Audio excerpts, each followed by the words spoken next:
When you look at a world map, flying straight over the North Pole seems like the ultimate shortcut. It's the top of the planet, after all. So wouldn't it make every long-haul flight faster and more efficient? Surprisingly, most commercial flights still choose not to pass directly over the pole, and the reasons go far beyond simple geography.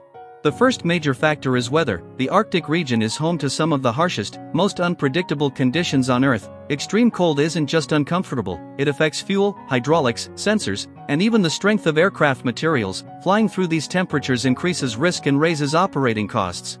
Jet streams also become more intense at high latitudes. These powerful air currents can dramatically speed up or slow down an aircraft, while airlines can use tailwinds to save fuel. Flying into strong polar headwinds can add hours to a flight and burn much more fuel than expected. Another issue is solar radiation. The farther north you go, the weaker Earth's magnetic shielding becomes. During solar storms, radiation levels can rise high enough to disrupt electronics, GPS signals, and even expose passengers and crew to increased radiation doses. Airlines sometimes reroute flights away from the Arctic when these events occur.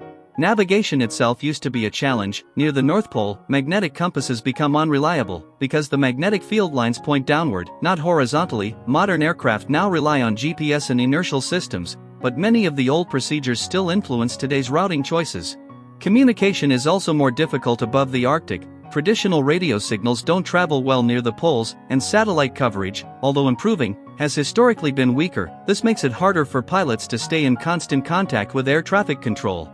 On top of that, there are limited emergency landing options. The Arctic is mostly ice, rock, and ocean. If something goes wrong, engine issues, medical emergencies, or sudden depressurization, there are very few suitable airports to divert to. For safety, most airlines prefer routes with more reliable emergency choices.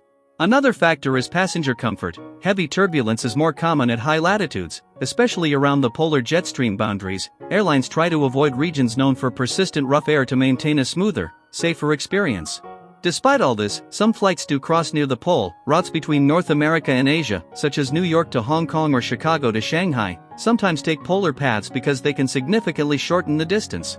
But even on these flights, airlines monitor conditions constantly. If extreme cold, radiation alerts, or jet stream patterns become unfavorable, the aircraft simply reroutes further south. Cutting across the Arctic is an option, not a routine.